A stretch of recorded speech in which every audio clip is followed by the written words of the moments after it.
Sa isang bayan na kung tawagin ay San Sebastian ay pinamumugaran ng mga aswang, bampira at taong lobo na pinamumunuan ni Drago, isang hybrid na aswang na nag-evolve at patuloy na lumalakas sa paglipas ng panahon.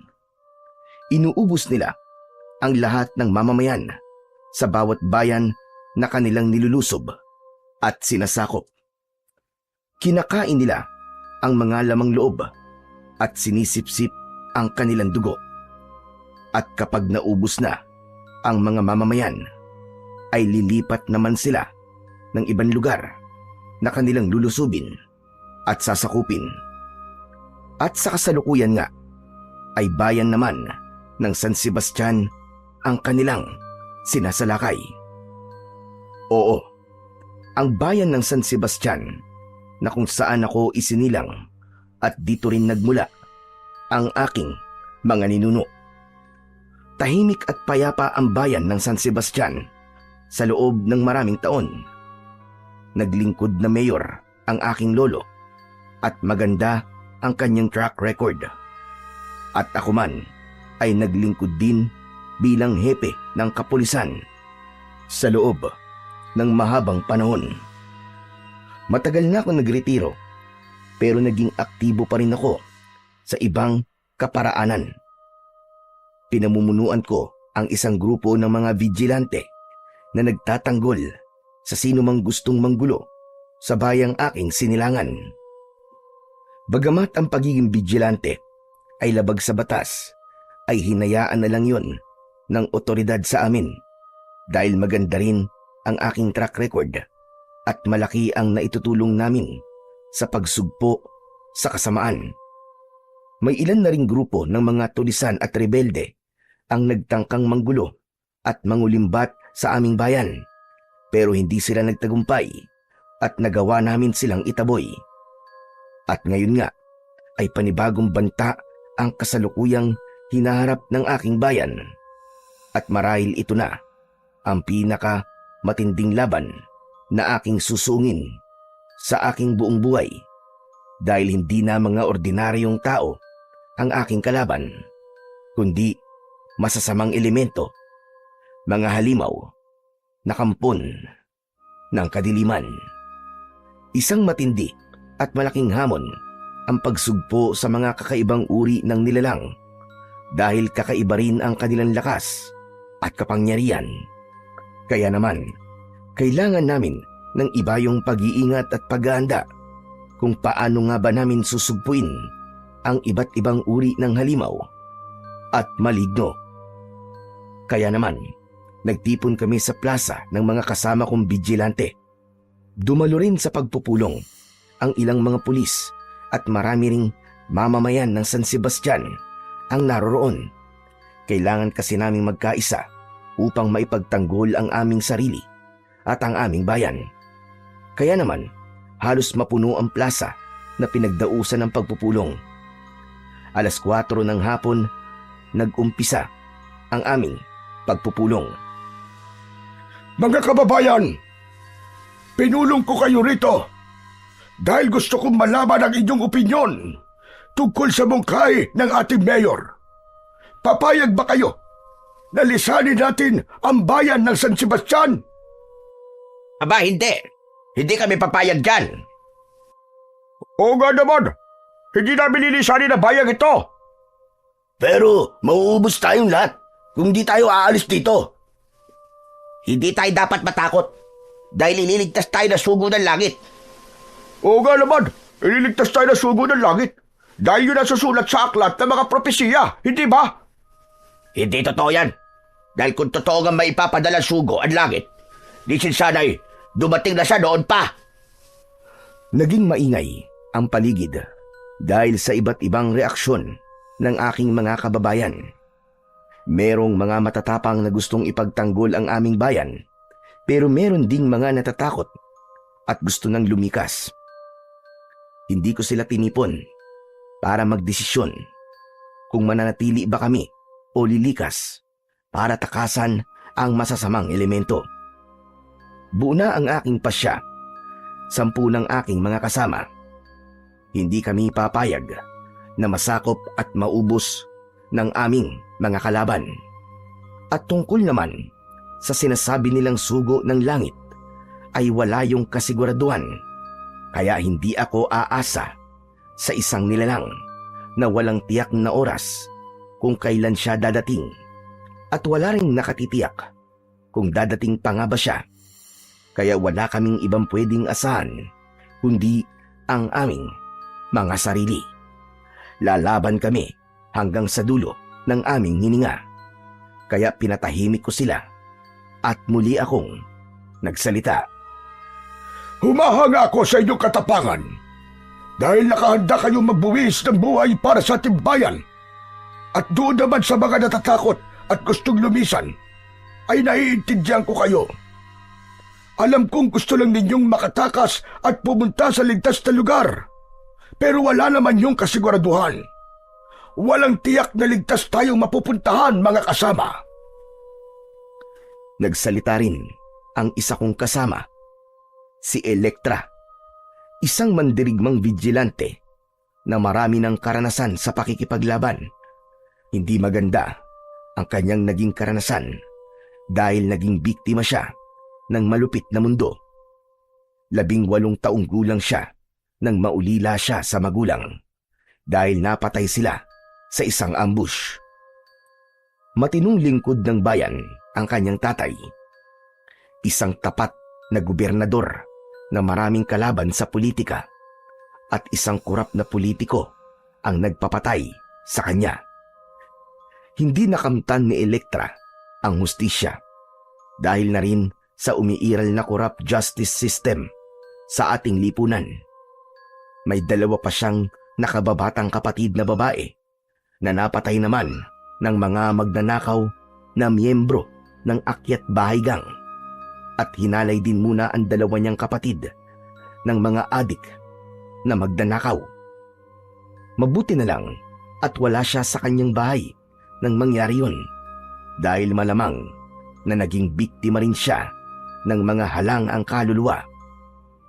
Nagkataon namang miyembro ng isang vigilante group ang isa niyang kaibigan, kaya sumapi siya sa grupong yun na ang tanging layunin lamang ay puksain ang mga salot ng lipunan. May konting alam sa martial arts si Elektra at dumaan siya sa isang pagsasanay hanggang maging mahusay siya sa larangang yun ng pakikipaglaban. May kasapi rin sa kanilang grupo na Filipino-Japanese, si Hikaru, na dating ninja. Si Hikaru ang nagturo at nagsanay kay Elektra kung paano gumamit ng katana o samurai kung tawagin dito sa atin sa Pilipinas. Pero matagal nang hindi kasapi ng vigilante si Hikaru dahil pumunta siya ng Japan at hindi na nagbalik pa sa Pilipinas. Malaki ang grupo ng mga vigilanteng kinabibilangan ni Elektra.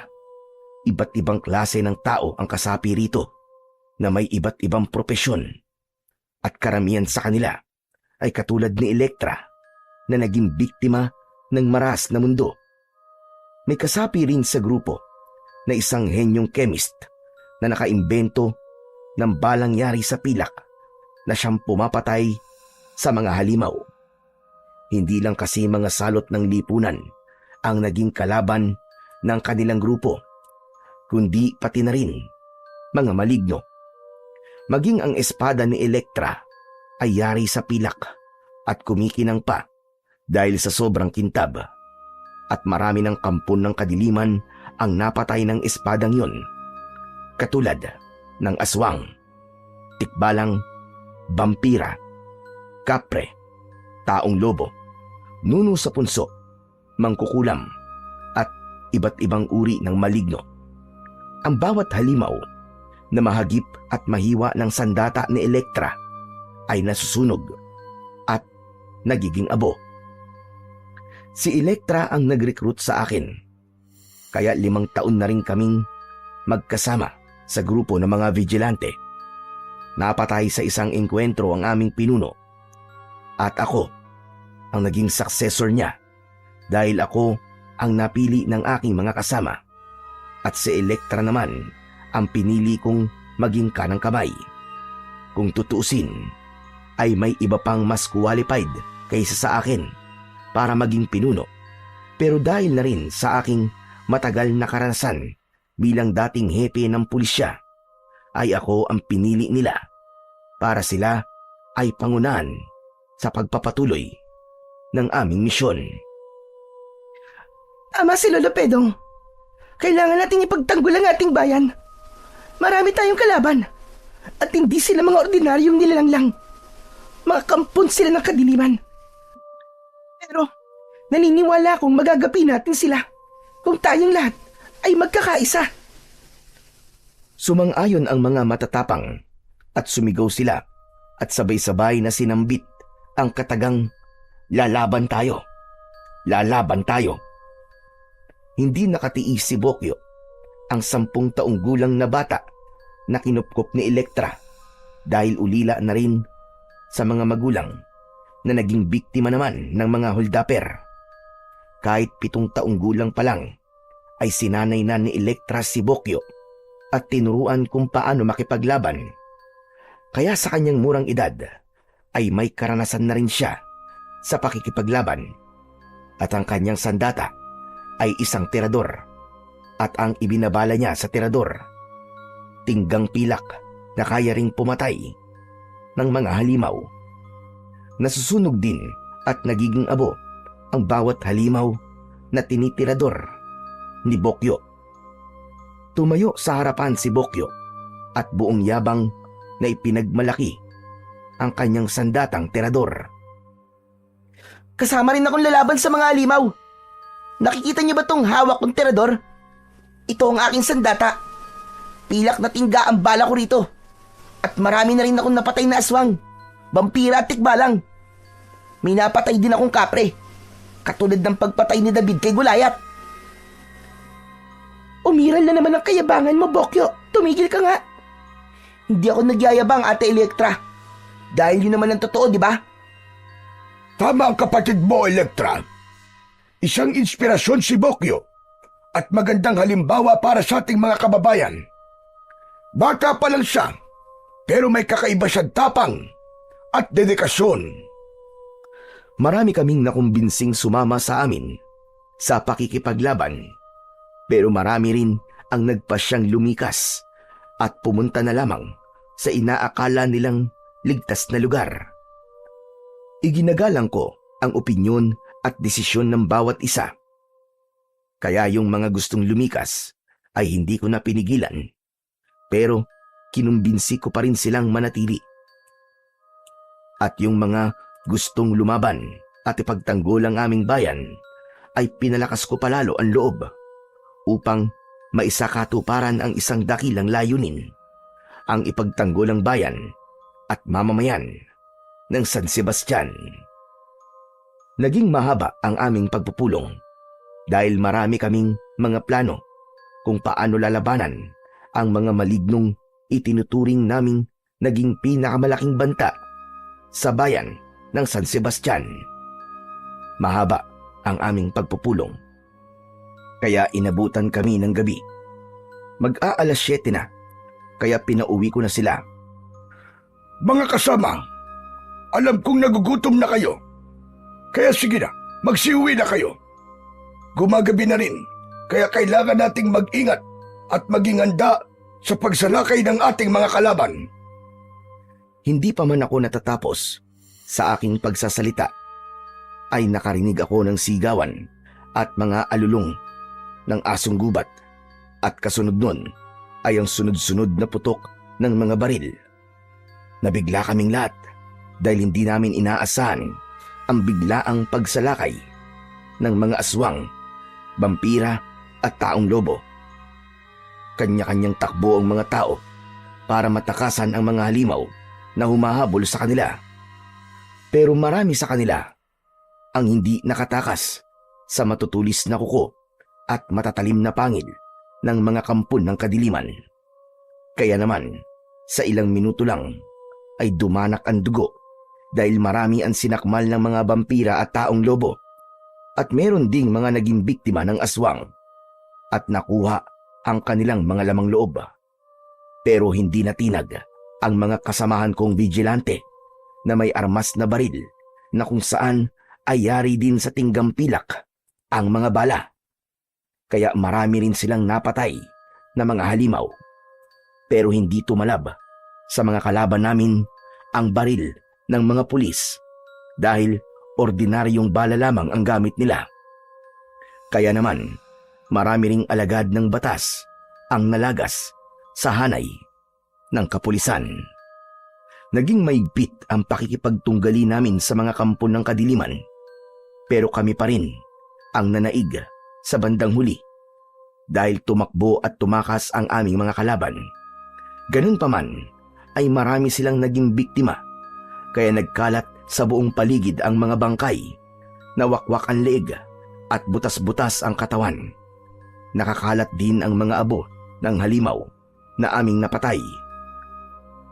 Subalit alam naming hindi doon natatapos ang laban at sa katunayan ay umpisa pa lamang yon ng aming pakikidigma at masahol pa sa salot ng lipunan ang aming mga kalaban. Biglaan ng pagsalakay ng mga halimaw na yun. Hindi natin napagandaan. Tama ka, Elektra. Pero kahit naman paano, ay lumaban tayo. Marami rin tayong napatay sa kanila. Pero ang mga kasamahan na lang nating vigilante ang naririto. Umuwi na ang ating mga kababayan. At malamang, hindi na natin sila makukumbinsing patuloy na makipaglaban dahil natakot na sila. Yun na nga ang problema natin ngayon. Kulang ang tauhan natin. Kaya maaaring maubos din tayo dahil mas marami ang ating kalaban. Siya nga pala, Lolo Pedong. Anong gagawin natin sa mga nakakalat na bangkay? Hindi na siguro sila kukunin ng mga kamag-anak nila. Maghahanap na lamang tayo ng bakanting lote na paglilibingan nila. Mas buryal ang mangyayari. Humingi tayo ng tulong kay Mayor. Siya na ang gagawa ng paraan kung paano sila ililibing ng sabay-sabay. Pagkatapos na mailibing ang mga bangkay, ay lumipas ang ilang araw na nababalutan ng takot at pangamba ang buong bayan ng San Sebastian dahil hindi nila alam kung kailan muling sasalakay ang mga halimaw. Naroon sila sa isang kuweba na kung saan ang kanilang pinuno ay si Drago. Si Drago ay isang hybrid na aswang dahil isa rin siyang vampira at taong lobo. Ang nanay niya ay isang aswang at ang tatay naman niya ay isang vampirang taong lobo.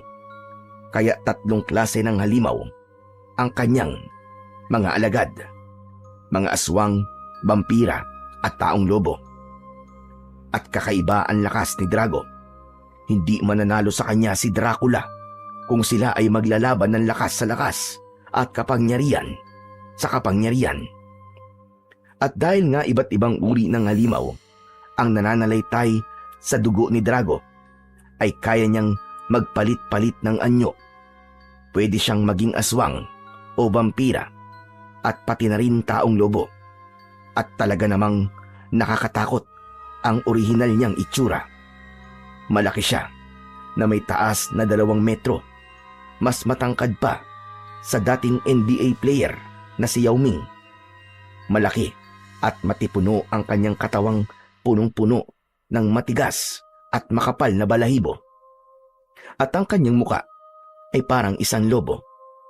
Mahaba ang pangil at nanlilisik ang pulang mga mata.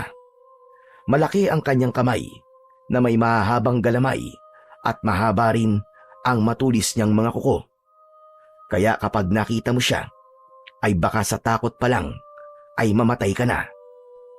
At si Drago sa ngayon ay mahigit na 300 taon na.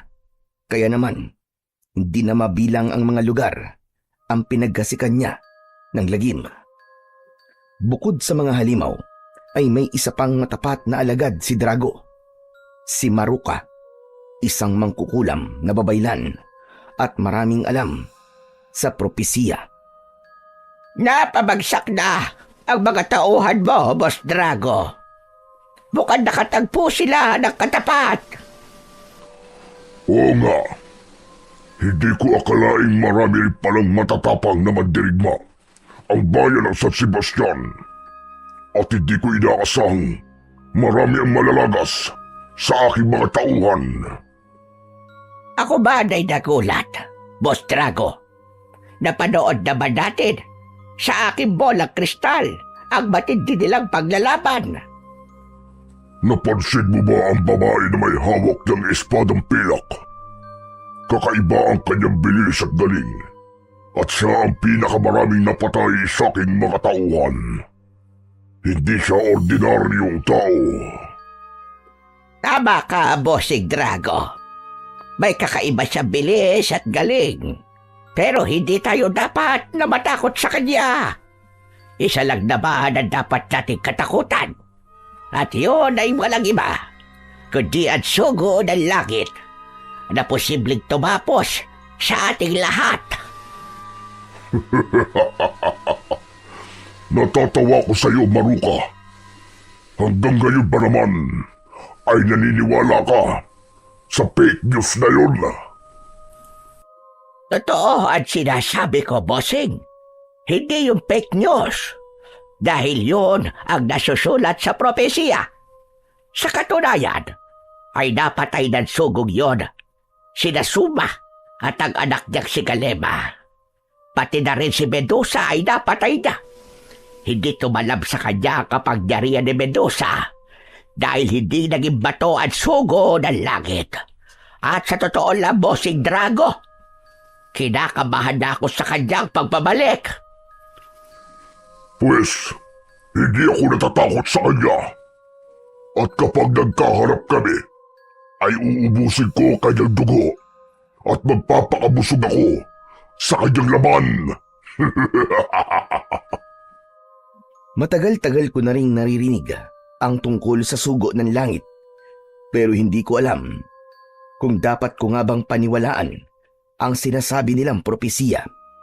At kung totoo nga yun, ay hindi pa rin kami dapat na umasa roon dahil hindi namin alam kung kailan ba darating ang tinutukoy nila na sugo ng langit.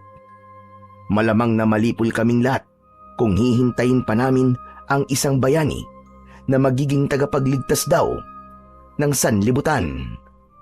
Hindi kami dapat na mag-aksaya ng panahon. Hindi na namin hihintayin pang muli na salakayin kami ng mga halimaw. Kaya kami na mismo ang sasalakay sa kanila. Pero hindi yun ganun kadali. Kailangan muna naming malaman kung nasaan ang kanilang lunggang pinagtataguan. At meron kaming nasagap na balita na isang kuweba ang kanilang kampo. At yun ang aming aalamin. Pinuntahan namin ni Elektra ang isang gubat at hinanap namin ang kuweba na yun. Lolo Pedong, halos maghapon na tayong naghahanap. Pero hindi pa rin natin nakikita ang sinasabi nilang kuweba. Malapit na, Elektra. Nararamdaman kong malapit na tayo. Pero Lolo Pedong, malapit na rin kumagat ang dilim eh. Hindi tayo dapat abutan ng gabi rito. Delikado ang lagay natin. Oo nga, delikado na. Tama ka, umuwi na tayo. At bumalik na lang tayo rito bukas. Mabilis din naming nilisan ang kagubatan ng San Sebastian at bumalik kami sa aming kampo. Tuloy-tuloy pa rin ang ginagawa naming paghahanda, lalong-lalo na sa paggawa ng balang pilak. Kailangan bilisan namin ang aming pagkilos at paghahanda. Hindi namin alam kung kailan muling sasalakay ang mga halimaw at ayaw naming maulit ang nangyari na bigla na lang kaming nabulaga dahil bigla rin ang pagsalakay ng mga halimaw na yon. Samantala, sa kuweba na pinagkukutaan ni Drago ay meron silang binabalak ni Maruka.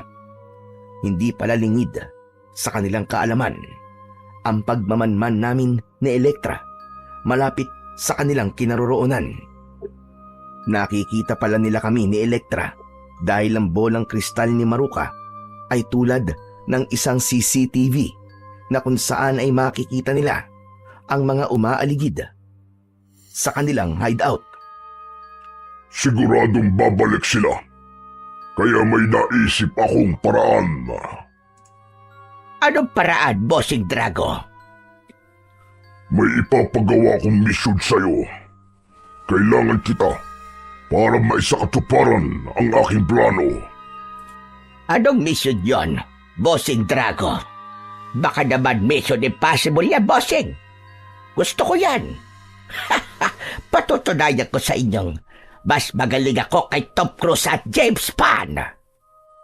Huwag ka lang puro yabang, Maruka. Gawin mo ng maayos ang ipinagagawa ko. Hindi ito isang laro. Kinabukasan din ay bumalik kami ni Elektra sa gubat at umaasa akong matatagpuan na namin ang hinahanap naming kuweba na pinagkukutaan ni Drago. Nagpatuloy kami sa pagsasaliksik. Alam ko, malapit na kami. Malapit na naming matagpuan ang aming hinahanap. Dito tayo huminto kahapon. At alam kong malapit na tayo. Paano? Kung makita nila tayo dito, Lolo Pedong. Kasalukuyan silang natutulog at nagpapahinga. Kaya walang makakakita sa atin.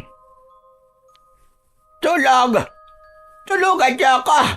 Saklala! Isang tinig ng matandang babae ang aming narinig na humihingi ng tulong. Kaya pinuntahan namin kagad. Nakita namin si Maruka na nakahandusay at nilapitan namin. Naku, Lola! Lola, ano po nangyari sa inyo? Nahilo ako at natumba. Gutom na kasi ako. Paano yan? Wala kaming dalang pagkain dito. Ano bang ginagawa mo rito? At bakit ka napadpad dito? May mga kasama ako. Pero napatay sila. Napatay sila ng mga aswang. Diyos ko po, mabuti naman at hindi nila kayo pinatay. Matanda na raw kasi ako. At hindi na raw sariwa ang aking dugo at laman. Kaya't pinabayaan na lang nila ako. At mabaho ka na rin. Kahit naman ako yung aswang, hindi kita kakainin kahit gutom na ako. Ako rin, kahit aswang ako, hindi rin kita pag-iinteresan. Ayokong kumain ng laman na matandang panot at mukhang butike. Tama na po yan. Huwag na po kayo magtalo. Ano to? Paano yan, Lolo Pedong? Kailangan nating isama si Lola. Ano ka ba? Pendong? Bagay na bagay sa itsura mo ang pangalan mo, Pendong. Pendong Panot. Ikaw ba? Anong pangalan mo? Maruka. Pangalan pa lang, nakakasuka na. Bagay din sa'yo. Mukha ka kasing bruha. Tama. Isa ka akong bruhang magkukulab. Naku, patay. Nadulas yata ang dila ko. Ang kukulit niyo naman eh. Tayo na nga po, Lolo Pedong. Umuwi na tayo. At isama na natin si Lola Maruka. Isinama na nga namin si Maruka sa aming kampo at wala kaming kaalam-alam na yun pala talaga ang plano ni Drago. Ang gawing espiya ang alalay niyang si Maruka. Pero kung tutuusin ay hindi nila kailangan mag-espiya dahil nakikita naman nila kami sa bolang kristal ni Maruka. Marahil ay dahil yun sa limitasyon ng bolang kristal. Nakikita nila ang aming ginagawa pero hindi naman nila naririnig ang aming pag-uusap. Kaya naman, para lang CCTV ang bolang kristal ni Maruka. Hindi namin alam kung ano talaga ang binabalak ni Drago kaya wala rin kaming alam sa panganib na aming haharapin. At nakuha ni Maruka ang aming tiwala dahil marami siyang alam na magpapatindi sa aming pagiging curious. At yun ay walang iba, ang tungkol sa sugo ng langit. Naniniwala rin pala kayo sa sugo ng langit, Lola Maruka? Oo naman. Dahil yon ay isang propesiya na siguradong magaganap. Noon pa man, ay marami na naghihintay sa pagbabalik ng sugo ng langit. Pero, bakit wala pa rin siya hanggang ngayon? Baka naman, traffic din ang daan mula langit hanggang Pilipinas. Hoy, ikaw Padot! Huwag mong gawin biro ang pagbabalik ng sugo ng langit. Hoy, bruha! Huwag ka rin basta-basta maniniwala sa iyong naririnig. Baka fake news lang yan. Ay nako, parehong-pareho kayo ni Bossing. Ganyan-ganyan din kasi ang kanyang sinasabi. Lola, sino pong bossing ang tinutukoy nyo? Naku patay, nadulas na naman ang dila ko. Baka si Bossing Big Soto. Tama ba ako ha, Maruka? Hindi yon. Si Bossing ko Rimawan tinutukoy ko. Hindi rin kasi siya naniniwala sa propesiya. Nang sumunod na araw, ay bumalik kami sa hinala naming pinagtataguan ni Drago.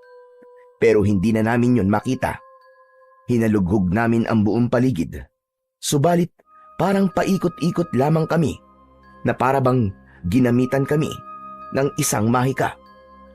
Kahit na anong pagsisikap namin ay lagi kaming naliligaw at hindi namin matuntun-tuntun ang dati naming pinuntahan. At minsan pa ay inabot na kami ng takip silim.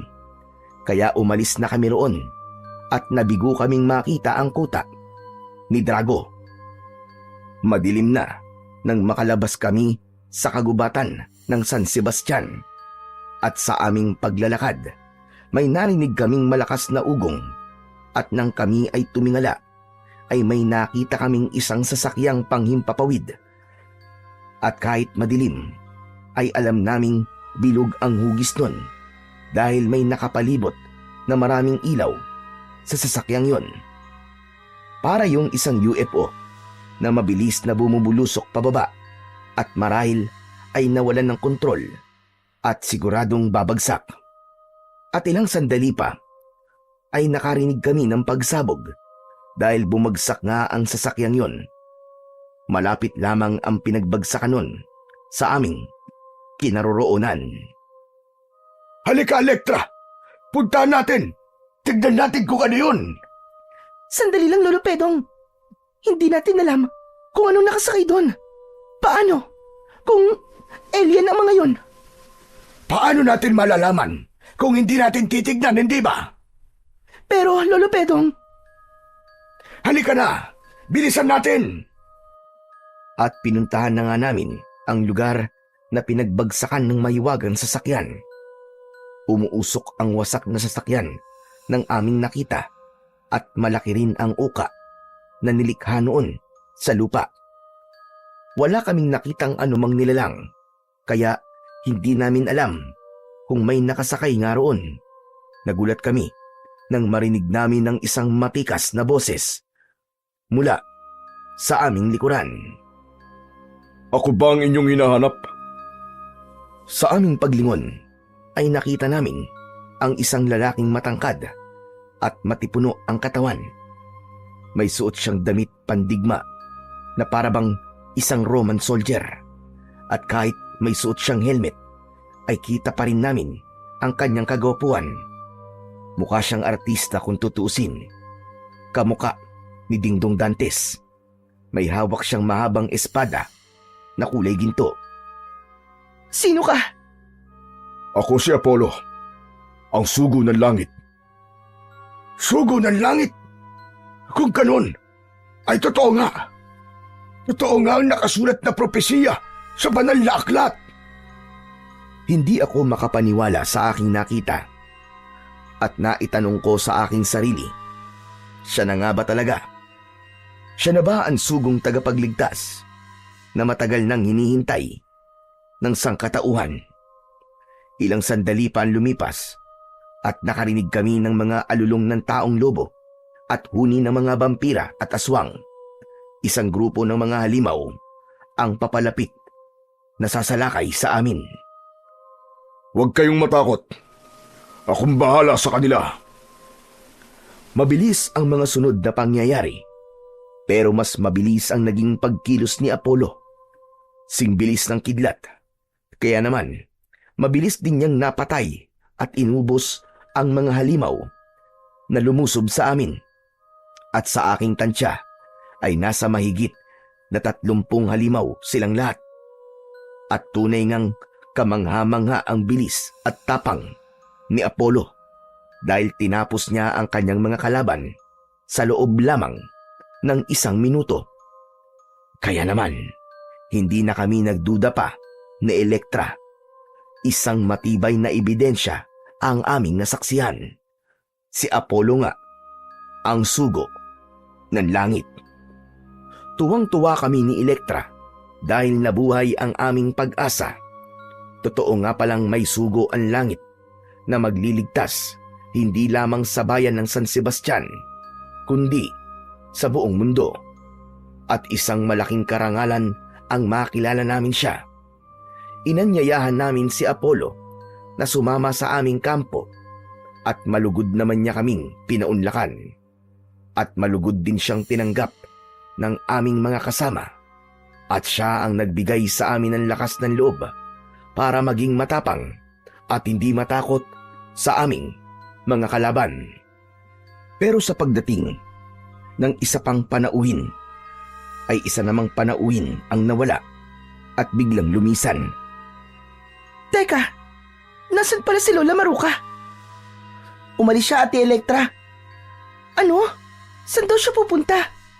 Hindi niya sinabi, pero babalik din daw siya kagad. Anong oras ba siya umalis? Kanina pa po, pagkatapos namin magtanghalian. Ganun ba? Pero bakit wala pa rin siya hanggang ngayon? Malalim na ang gabi ah. Huwag na natin siyang hintayin, ate. Bukas na siguro siya babalik. Mabuti pa nga siguro kung bukas na lang siya ng umaga uuwi dahil delikado na pag ganitong oras. Sa totoo lang, ay nahihiwagaan ako kay Maruka dahil may pagka-misteryosa siya.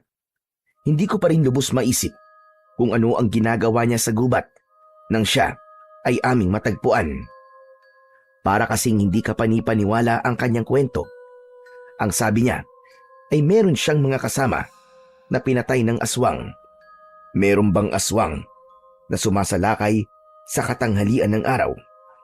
Kahit ang mga vampira at taong lobo ay takot din sa sikat ng araw.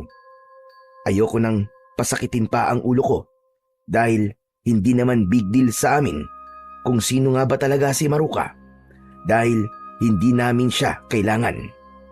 Si Apollo ang dapat naming pagtuunan ng pansin dahil siya ang sugo ng langit na magliligtas sa aming lahat. Kaya naman, nagkaroon kami ng pagpupulong tungkol sa gagawin naming paglusob sa kuta ni Drago. Pero ayon kay Apollo, ay hindi raw dapat kami maging padalos-dalos. Kailangan daw naming maghintay ng magandang pagkakataon. Ano pa bang magandang pagkakataon nang hihintayin natin, Lolo Pedong? Kung tutusin nga, ay hindi na tayo kailangan ni Apollo. Nakita naman natin kung gaano siya kabilis at kalakas. Naisip ko na rin yan, Elektra. Kayang-kaya ni Apollo na ubusin ang mga halimaw kahit mag-isa lang siya. Pero wag nating iasa sa kanya lahat. Kailangan magkaroon din tayo ng partisipasyon. Kaya hihintayin na lang natin ang kanyang go signal, ganun ba? Ganun na nga. Dahil sa pagkakataong ito, ay hindi na ako ang pinuno ng ating grupo, kundi ang sugo na ng langit. Siya ang dapat nating sundin at pakinggan. Kinabukasan ay hinintay namin ang pagbabalik ni Maruka pero hindi siya dumating. Kung sa bagay, mas mabuti na rin yun dahil wala naman siyang maitutulong sa amin at sa halip ay madadagdag lang siya sa mga dapat naming alalahanin. At ng mga sandaling yon ay nagbalik na pala siya sa loob ng kuweba at nagulat kay Drago tungkol sa lahat ng kanyang nakita sa aming kampo. Dahil ang misyong ipinagawa sa kanya ni Drago ay maging espiya at tiktikan ang mga ginagawa namin. Kumusta na ang misyon mo? Nagawa mo ba? Nagalugad mo ba ang buo nilang kampo? Oo, bossing. Iba pa rin pala talaga ang nakikita ko na personal kaysa roon sa nakikita natin sa bola kristal. Marami ba ang tauhan ni Pedong? Marami, bossing. At highly organized ang kanilang grupo. Mahuhusay ang kanilang panday. Nakita ko kung paano nila ginagawa ang mga balang yari sa tingga at pilak.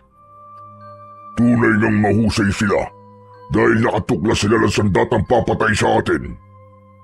Sige, Maruka. Bumalik ka sa kampo nila at ipagpatuloy mo ang iyong pagmamatsyag. Areglado, bossing. Pupunta ulit ako roon at sa aking pagbabalik ay mas marami ang dadalhin kong impormasyon sa inyo. Bumalik nga sa aming kampo ang bruhang si Maruka at hindi ko na yon inaasahan pa.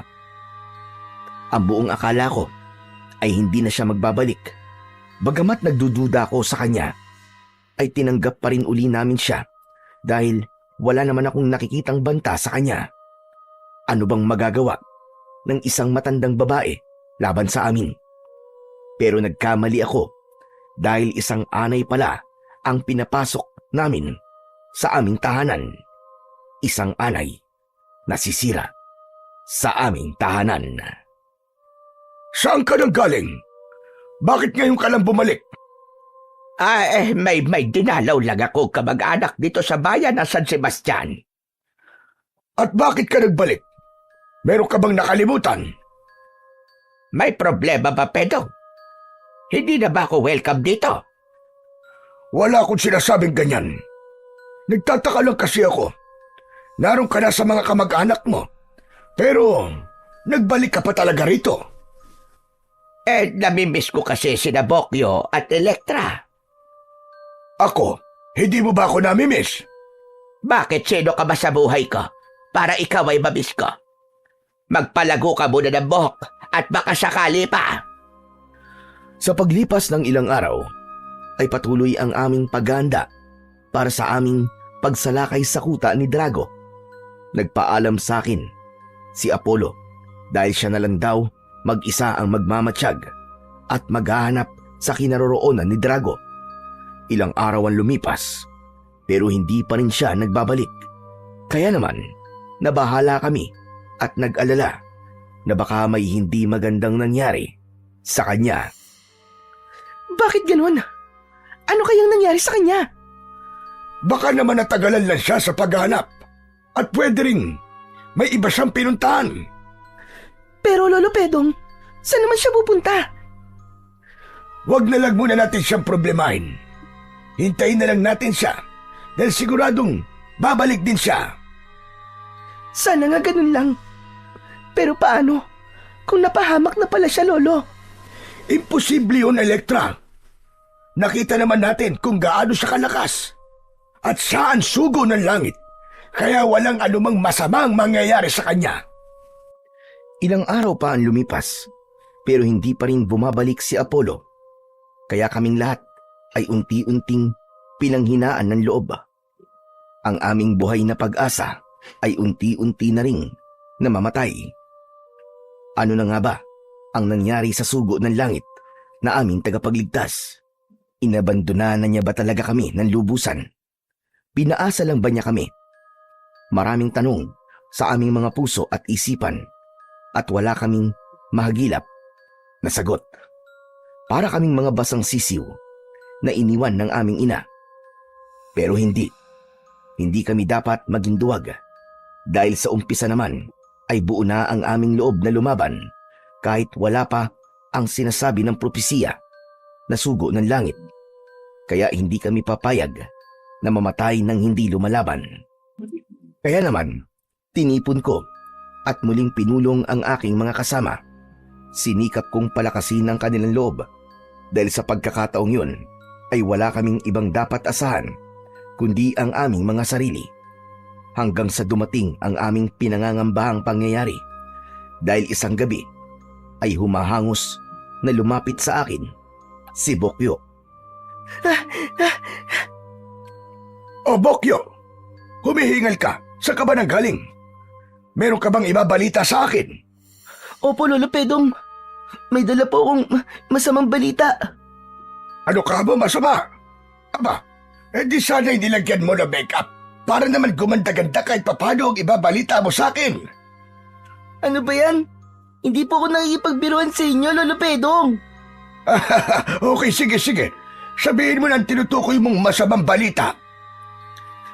Lolo Pedong, muli pong sumalakay ang mga halimaw. Ano ka mo? Saan sila sumalakay? Pinasok po nila ang bahay ni Kapitan, pati na rin po ang bahay ng kanilang mga kapitbahay. Diyos ko! Humanda kayo! Tutulungan natin sila! Dali-dali kong tinipon ang aking mga tauhan at pinuntahan namin ang lugar na tinutukoy ni Bokyo. Pero huli na ang lahat. Hindi na namin inabutan ang mga halimaw at sa halip ay mga dugo ang bangkay ang aming natagpuan sa loob ng mga bahay na aming pinasok. Kaya naman, ang karamihan sa mga natitirang buhay na mamamayan ng San Sebastian ay lumikas na at nagtago sa inaakala nilang ligtas na lugar. Halos maiyak ako sa sobrang panlulumo dahil nagmistulang ghost town na ang buong bayan ng San Sebastian. At ang isa pang labis kong ikinalulungkot ay marami akong kamag-anak na kasamang naging biktima ng mga halimaw sa pangalawang beses nilang pagsalakay. Sobrang sakit dahil wala akong nagawa para maipagtanggol sila. Hindi na ako makapagtimpi. Halos manginig na ang buo kong katawan sa sobrang galit sa mga halimaw na yon. Gusto kong maghiganti pero hindi ko alam kung saan ko sila hahagilapin. Galit na galit din ang aking mga kasamang vigilante dahil marami rin sa mga kamag-anak nila ang naging biktima ng mga halimaw. Kinabukasan ay muli kong tinipon ang aking mga tauhan. Hindi ko alam kung saan ang eksaktong lugar na pinagtataguan ni Drago at ng kanyang mga alagad, pero pupunta pa rin kami sa pinuntahan namin ni Elektra. Ilang beses na kaming naligaw sa lugar na yon, pero sisikapin pa rin naming matuntun ang kuta ni Drago. Kasama man namin o hindi, ang sugo ng langit. Maaga tayong sasalakay sa kuta nila. Susurpresahin natin sila habang sila ay natutulog at nagpapahinga. Tama si Lolo Pedong. Huwag na nating hintayin pa ang muli nilang pagsalakay. Kaya tayo na mismo ang sasalakay sa kanila. Siyempre kasama ako. Uubusin natin lahat ang mga salbayang halimaw na yon. Ako rin. Sasama rin ako sa inyo. Apollo! Ikaw ba yan? Diyos ko, maraming salamat at dumating ka. Hindi ko inaasahan na magbabalik si Apollo. Ang buong akala ko talaga ay pinabayaan na kami at iniwan ng sugo ng langit dahil halos 1 linggo na siyang nawala. Humingi siya ng paumanhin dahil natagalan ng kanyang pagbabalik. Marami pa raw kasi siyang ibang bagay na inasikaso at hindi na ako nag-usisa pa. Ang mahalaga ay kasama na namin siya at nakatitiyak akong kami ay magtatagumpay. At meron siyang magandang balita. Alam na raw niya kung nasaan ang kuta ni Drago at ng kanyang mga alagad. Kaya pinangunahan niya kami sa lugar na dapat naming puntahan. Halos 2 oras din kaming naglakad dahil maraming pasikot-sikot kaming dinaanan. Pagod na pagod kami nang makarating kami sa isang kuweba. May natitira pa naman kaming lakas kahit pagod na pagod kami, pero hindi ko alam kung sapat nga ba yon para kami ay magwagi. Hindi kami dapat mangamba at matinag dahil kasama namin ang sugo ng langit na aming tagapagligtas. Kaya kahit anong mangyari, kami ay kanyang poproteksyonan at ipagtatanggol. Pumasok kami sa loob ng kuweba at padilim ng padilim habang lumalayo ang aming nilalakad.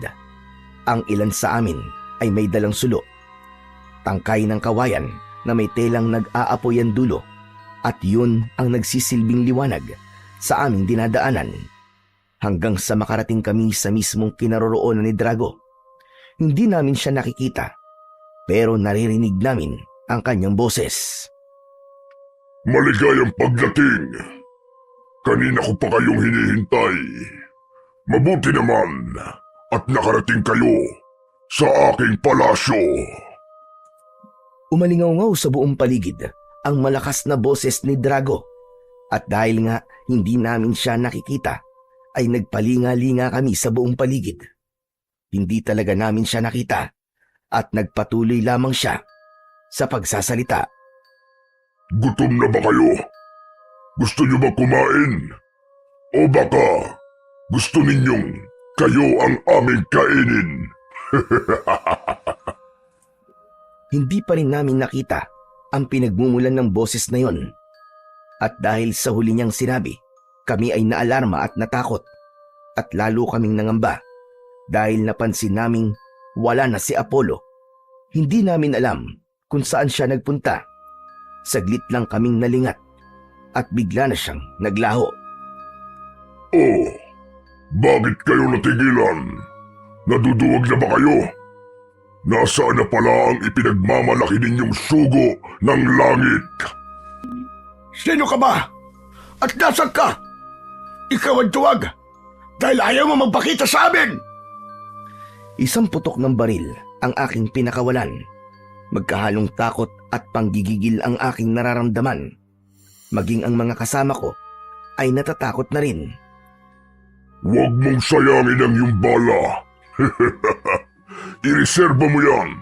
Huwag kang pikon dahil lalo ka lang pumapangit. Ano ka ba? Walang hiya ka! Magpakita ka sa akin! Lumabas ka! 2 putok pa uli ang aking pinakawalan. Nanggigigil na talaga ako. Alam ko na hindi ako dapat mawala sa focus. Pero dismayado talaga ako dahil naisahan kami ni Apollo.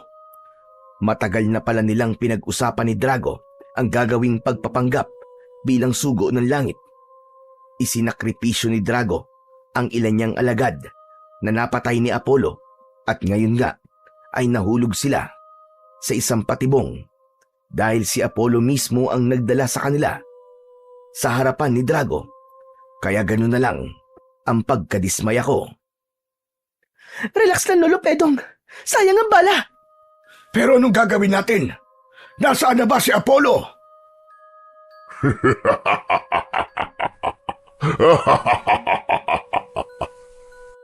Ayop ka. Bakit ka matawa ng tawa? Meron ba nakakatawa? Oo naman. Natatawa ko sa inyong dalawa ng lolo mong panot. Mga utu-utu kayo at gunggong na naniniwala sa fake news. Hindi totoo ang sugo ng langit. Kalokohan lang yun. Ano? Anong ibig mo sabihin? Nahulog kayo sa aking patibong. Madali kayong nauto at naniwala sa isang palabas. Magaling, Apollo. Magaling. Maraming salamat. Walang anuman, Boss Drago. Maliit na bagay. Walang iya ka, Apollo. Walang iya ka. Nilinlang mo kami. Huwag niyong sisihin si Apollo, kundi ang mga sarili niyo. Mga tanga-tanga kasi kayo. Ayop talaga kayo. Mga hayop. Mga demonyo kayo. Magpakita kayong dalawa sa akin dahil tatagdarin ko kayo ng pinong-pino. Matapang ka talaga, Elektra. At maganda ka rin. Sayang naman ang iyong ganda at tapang kung mamamatay ka lang. Kaya aalukin kita ng isang magandang posisyon. Gusto mo ba na maging reyna ng aking kaharian? No way! Over my dead body! Mamamatay na muna ako bago mangyari ang ilusyon mo! Sige, sinabi mo eh. Your wish is my command. Makalipas ang ilang saglit, ay biglang napuno ng usok ang buong paligid. At nang malanghap namin ng amoy ng usok, kaming lahat ay nahilo at nakatulog. Nagtagumpay sa kanyang plano si Drago. Inutusan niya ang isa niyang tauhan na si Apollo para magpanggap na sugo ng langit. Madali kaming napaniwala. Isinakripisyo ni Drago ang ilan niyang alagad para maisakatuparan ang kanyang binabalak. Si Apollo, na inakala naming katuparan ng propesiya, ay isa palang huwad na sugo ng langit. Nagtagumpay si Drago at naging biyag niya kaming lahat. Magaling, bossing! Napakaganda ng iyong ideya. Pero ano ngayon ang gagawin natin sa ating mga bihag? Ano bang magandang gawin sa kanila, Maruka? Ano pa ba, bossing? E di kainin mo kanilang mga laman loob at sipsipin ang kanilang mga dugo. Alam ko, bossing, gutom na gutom ka na. Pati na rin ang iyong mga alagad. Nanghihinayang ako sa kanilang tapang, kaya hindi ko sila papatayin. Gagawin ko silang alagad, at si Elektra naman ang aking magiging reyna. Pero, bossing, paano mo gagawin yon? Kakagating ko lang sila ng bagya sa kanilang mga leeg, at sa loob ng 3 araw ay magbabagong anyo na sila. Magiging halimaw din silang lahat at magiging aking alagad. Hindi ko nga lang alam kung anong itsura ang kanilang kalalabasan. Makalipas ang ilang oras, ay nagising ako. Ganun na lang ang aking pagkabigla dahil sa aking pagbangon ay nabungaran ko si Maruka at ikinuwento niya sa akin ang buong katotohanan. Isa raw siyang bruhang mangkukulam na alagad ni Drago at nagpanggap din siya para maging espiya. Kaya minsan ay nadismaya na naman ako dahil hindi lang si Apollo ang nanloko sa amin, kundi pati na rin ang bruhang si Maruka. Itinanong ko sa kanya kung nasaan si Elektra at ang iba ko pang mga kasama. Dinala niya ako sa kanilang malaking kulungan. Naroon silang lahat at hindi pa rin nagigising at napansin kong may kagat sa kanilang mga leeg. Ano nangyari sa kanila? Bakit may kagat sila sa kanilang mga leeg? Huwag kang mag-alala, Pedong. Hindi sila mamamatay dahil maliit na kagat lang ang ginawa ni bossing. Kung ganon, anong mangyayari sa kanila? Magigising sila pagkalipas ng 3 araw. Pero magbabagong anyo na silang lahat. Lahat sila ay magiging vampira o aswang at magiging alagad ni bossing. Si Elektra, dasan siya? Huwag kang mag-alala.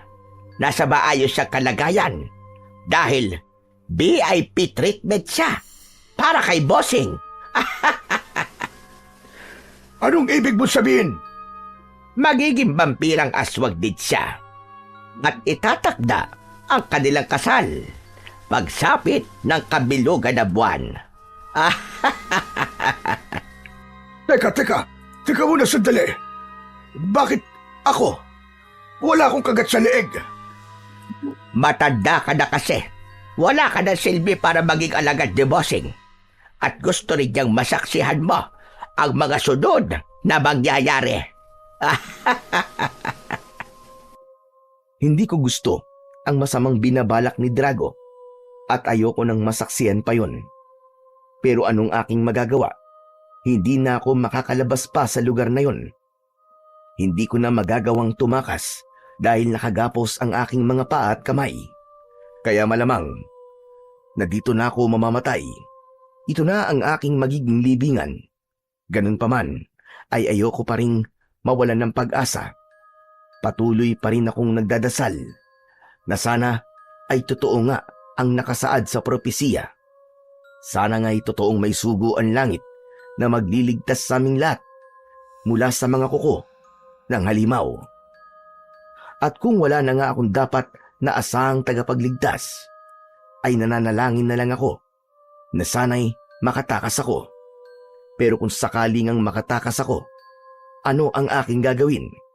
Hahayaan ko na lang bang mapahamak ang aking mga kasama dahil magiging alagad din sila ni Drago?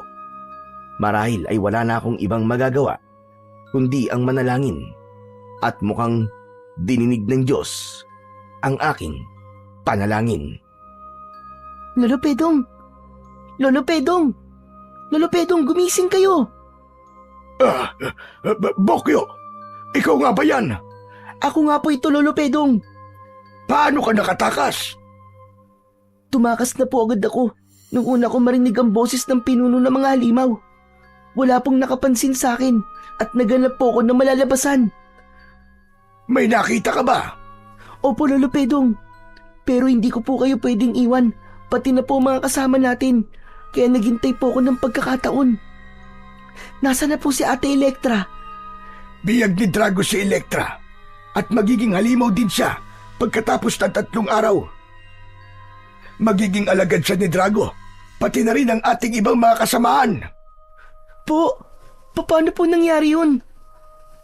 Huwag ka na magtanong. Kalagin mo na lang ang gapos ko at tumakas na tayo. Samantalahin natin ang pagkakataon habang natutulog silang lahat. At kinalag na nga ni Bokyo ang aking gapos at nakalabas kami ng kuweba. Nagpunta kami sa aming kampo at iilan na lang ang natira kong kasama. Sila ang mga naiwang bantay at ang lahat ng aking mga kasama pati si Electra ay bihag na ni Drago.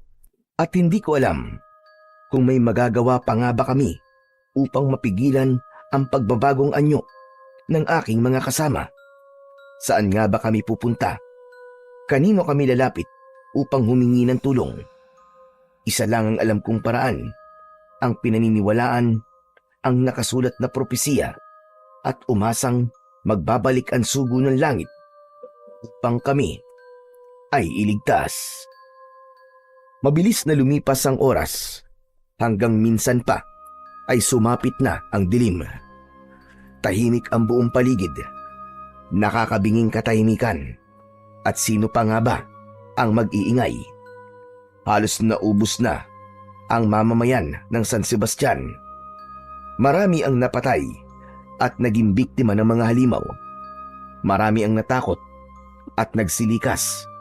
May ilan pa namang natitira na hindi umaalis dahil wala naman silang mapupuntahan at naghihintay na lamang sa muling pagsalakay ng mga halimaw na tatapos sa kanilang mga buhay. Ilang minuto pa ay may narinig na naman kaming alulong ng lobo at huni ng mga vampira at aswang. Naririyan na naman sila para maggasik ng lagim. Kaya naman, naramdaman naming papalapit na ang aming kamatayan at hindi na namin yon matatakasan. Ganun pa man, sa kabila ng papalapit na panganib, ay may napansin kaming maliit na liwanag sa may kalayuan at palaki ng palaki ang liwanag at palapit ng palapit na parabang nakikipag-unahan sa paglapit ng mga halimaw. At nang malapit na ang liwanag ay nalantad ang tunay niyang anyo. Isang mahiwagang nilalang ang nakasakay sa kabayong kulay puti. Kulay puti rin ang suot niyang damit na sobrang liwanag at nakasisilaw tignan. Subalit mas nakakasilaw ang kanyang muka at nagbabagang parang apoy ang kanyang mga mata. Maging ang dala niyang espada ay nag-aapoy din. Sino ba ang nilalang na ito? Siya na ba ang hinihintay naming sugo ng langit? O isa rin ba siyang impostor na katulad ni Apollo? Palapit na rin ng palapit ang mga halimaw at sinalubong sila ng mahiwagang nilalang na nakasakay sa kabayo at pinaslang niya ang mga halimaw gamit ang espadang nag-aapoy. Ang bawat halimaw na mahagip ng kanyang espada ay naglalahong parang bula. Walang naiiwang bakas kahit isang butil ng abo. Marami ang napatay niyang mga halimaw. Hindi ko alam kung gaano sila karami, pero sa aking tansya ay aabot sa 100 silang lahat. Sino nga ba ang nilalang na ito? At bakit ganun siya kalakas? Marahil nga'y siya na ang sugo ng langit dahil mas mabilis siya at mas malakas kumpara kay Apollo. Ilang sandali pa ay unti-unting nagbago ang anyo ng mahiwagang nilalang. Nawala ang liwanag sa suot niyang damit at hindi na rin nakakasilaw ang kanyang muka. Nagbago ang kanyang itsura na ngayon katulad na lang ng isang tao, isang binatang maamo ang muka, at siya ay lumapit sa amin. Kumusta mga kaibigan? Ayos lang ba kayo? Ayos lang kami. Huwag kayong matakot. Hindi ako kaaway. Isa akong kaibigan at naparito ako upang kayo ay iligtas. Sino ka ba? Ikaw ba ang katuparan ng propesiya? Ikaw ba ang sugo ng langit na magliligtas sa sanlibutan? Hindi ka ba isang impostor na katulad ni Apollo? Hindi ako isang impostor. Dahil ako ang tunay na sugo ng langit. Kung ganon, tulungan mo ang aking mga kasamang binihag ni Drago. Sige, sabihin niyo kung nasan sila at ngayon din ay pupuntahan natin sila. Hindi kami nag-aksaya ng panahon kaya agad din naming pinuntahan ang kuta ni Drago at alam na rin ni Drago ang nangyari dahil nakita niya sa bolang kristal kung paano paslangin ng sugo ng langit ang kanyang mga kampon. Kaya gano'n na lang ang kanyang pagkadismaya at pagkabahala. Sabi ko naman sa'yo, bossing, totoo nakasulat na propesiya. Kaya dumating na ang katapusan nating lahat. Patay na tayo ngayon. Hindi. Hindi totoo yan, Maruka. Dahil si Apollo ang papatay sa sinasabi mong sugo ng langit. Nakita mo naman, bossing, kung gaano siya kalakas. Kaya maging si Apollo ay walang magagawa laban sa kanya. Tumahimik ka. Ayoko nang makakarinig ng kahit na ano tungkol sa lecheng sugo ng langit na yan. Tignan mo, bossing. Tignan mo ang aking bola kristal. Papunta na rito sila Pedong. Kasama ang sugo ng langit. Tumakas na tayo rito, bossing. Halina kayo. Bakit ba takot na takot ka sa kanya? Dahil nakakatakot naman talaga siya, bossing. Kanino ka ba mas takot? Sa sinasabi mong sugo o sa akin? Nanlisik ang mga mata ni Drago at inilabas niya ang kanyang mahaba at matutulis na pangil. Bossing naman, huwag mo kong tignan ng ganyan na para bang lalapain mo ako. Lalapain talaga kita kapag napikon ako sa'yo, Maruka. Pasensya na, bossing. Pasensya na. Kinakabahan lang talaga ako. Kaya parang gusto kong tumakas. Hindi. Hindi tayo tatakas. Dahil ako mismo. Ako ang papatay sa sugo ng langit. Kahit madilim ang aming dinadaanan, ay natuntun pa rin namin ang kuta ni Drago. At sa bungad pa lang ng kuweba, ay sinalubong na kami ng isang katerbang alagad ni Drago. Biglang nagbago ang anyo ng sugo at minsan pa, nagliwanag ang kanyang damit. Nagliwanag din at nakasisilaw ang kanyang muka at nag-aapoy ang kanyang mga mata. At nag-aapoy din ang hawak niyang espada. Nasa isang sulok lang kami ni Bokyo at pinapanood namin ang umaatikabong bakbakan. Sugo ng langit laban sa mga halimaw na kampon ng kadiliman. May mga halimaw ding sumasalakay sa amin pero napatay namin sila dahil may armas pa rin akong baril at dala naman ni Bokyo ang kanyang tirador. Meron ding ilang halimaw na naduwag at tumakbo upang matakasan ang hagupit ng umaapoy na espada. At nang wala na ang mga kalaban ay lumitaw si Apollo, ang pinakamalakas na alagad ni Drago, at nagbago ang anyo ni Apollo dahil isa siyang taong lobo at tunay na napakalaki niya. Mas malaki pa siya kay Drago. Malaki ang kanyang ulo, kaya naman mahaba ang kanyang nguso at napakarami niyang pangil na sintigas ng bakal.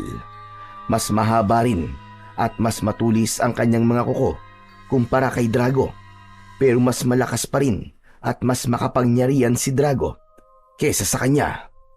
Pumapangalawa lang siya kay Drago.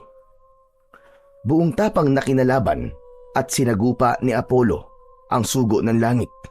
Naging mahigpit ang kanilang pagtutuos, pero sa bandang huli ay nanaig pa rin ang liksi at bilis ng sugo ng langit.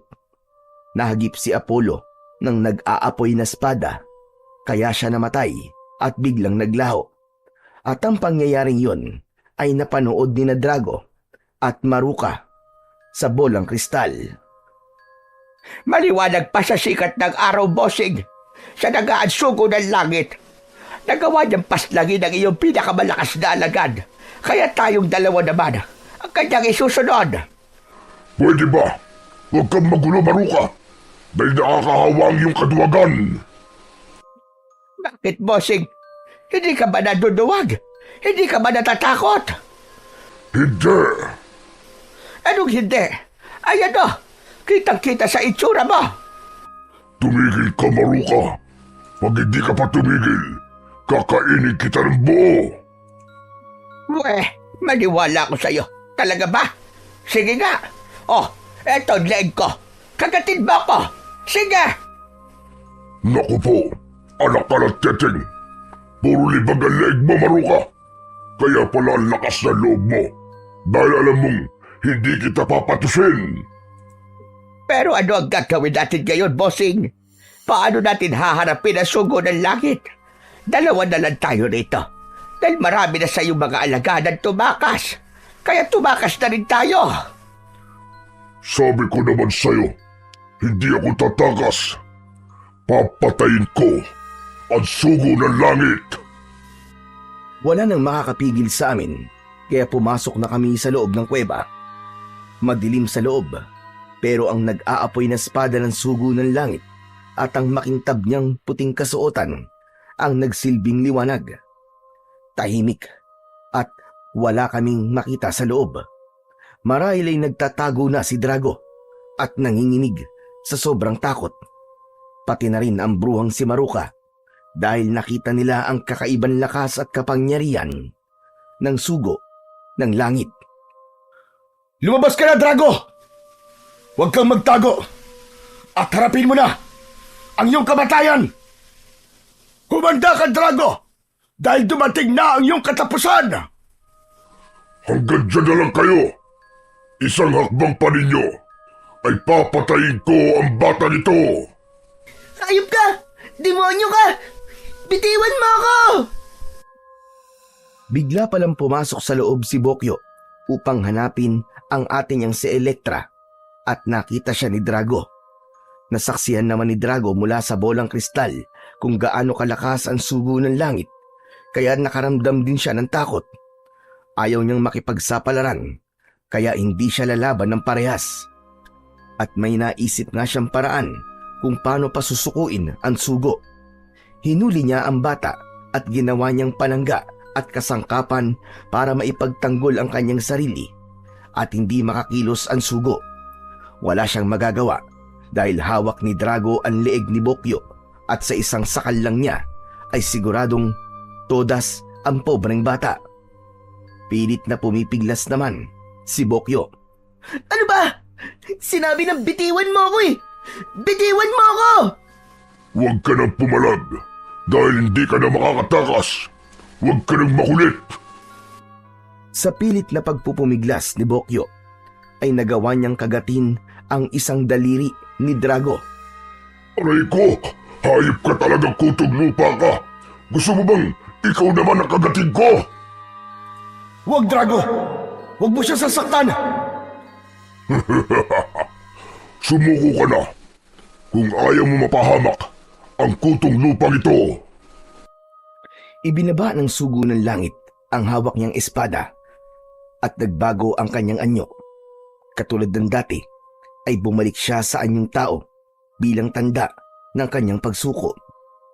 Hindi niya maaatim na mapahamak ang isang inosenteng nilalang, kaya wala siyang ibang nagawa kundi ang sumuko at maging biyag ni Drago.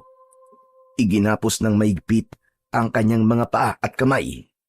At gano'n na lang ang aking panlulumo at tinanong ko ang aking sarili. Ano na ang mangyayari sa amin? Nabihag na ang sugo, kaya nabihag na rin ba ang aming pag-asa? Ito na ba ang aming katapusan? Saan nga ba hahantong ang lahat? At paano na si Elektra at ang iba ko pang mga kasama, magiging halimaw na rin ba sila at mapapabilang sa alagad ni Drago? Hayop ka, demonyo ka! Anong gagawin mo sa sugo ng langit? Secret! Sige, Drago. Tumawa ka hanggang gusto mo. Dahil sa amin pa rin ang huling halakhak. Di titignan natin. Isinusumpa ko tanda. Babaligtarin ko ang nakasulat na propesiya. Ano ba talagang gagawin mo sa sugo ng langit? Maghintay ka na lang matandang panot dahil mapapanood mo ang isang magandang palabas. It's showtime! Inipon ni Drago ang natitira niyang mga tauhan dahil sa araw na yon ay magdadao siya ng isang engranding selebrasyon dahil sa gabing yon ay ipagdidiwang nila ang kanilang tagumpay dahil nabihag na nila ang sugo ng langit. Iginapos ni Drago ang mga kamay ng sugo at hinubaran ng damit na pang-itaas at pagkatapos ay itinali rin ang kanyang mga paa at binti at ibinitin ng patiwarik at pagkatapos ay kumuha siya ng latigo at hinagupit niya ang sugo ng langit sa buong katawan. Tuwang-tuwa namang nanonood ang kanyang mga alagad. Bawat hagupit ay dumalatay at may tumitilamsik pang dugo. Kaya ipinikit ko na lang ang aking mga mata dahil hindi ako makatagal sa aking nakikita. Ganun pa man, kahit nakapikit ang aking mga mata, ay naririnig ko naman ang lakas ng bawat hagupit, pati na rin ang mga impit na daing ng sugo. Damang-dama ko rin ang nararamdaman niyang sakit at paghihirap. Ibiniti na nga siya ng patiwarik at pagkatapos ay hinagupit pa ng latigong maraming matutulis na sima. Tuloy-tuloy ang hagupit ni Drago at huminto lamang siya nang siya ay mapagod. Punong-puno ng latay at sugat ang iba't ibang bahagi ng katawan ng sugo at duguan na rin siya. Tuwang-tuwa si Drago sa kanyang nakikita at ilang malulutong na halakhak ang kanyang pinakawalan at maging ang kanyang mga alagad ay nagtawanan din. At ako naman ay nanlumo at napaiyak. Hindi ko lubos maisip kung yun ba talaga ang nakatakdang mangyari. Nilapitan ni Drago ang sugo at nilibak pa niya ito. Ganon siya kakampante dahil alam niyang hawak na niya ang tagumpay. O ano, sugo? Kumusta na? Masarap ba? Kaya mo pa ba? Sige, Drago. Tuparin mo ang iyong papel para matupad ang propesiya. Katarantaduhan ang sinasabi niyong propesiya. Mga hangal lang at baliwang naniniwala roon. Patutunayan ko sa inyo na walang kwenta ang inyong pinaniniwalaan. Dumating na ang inyong katapusan. Ang dami mong pinatay sa aking mga tauhan, kaya papatayin din kita.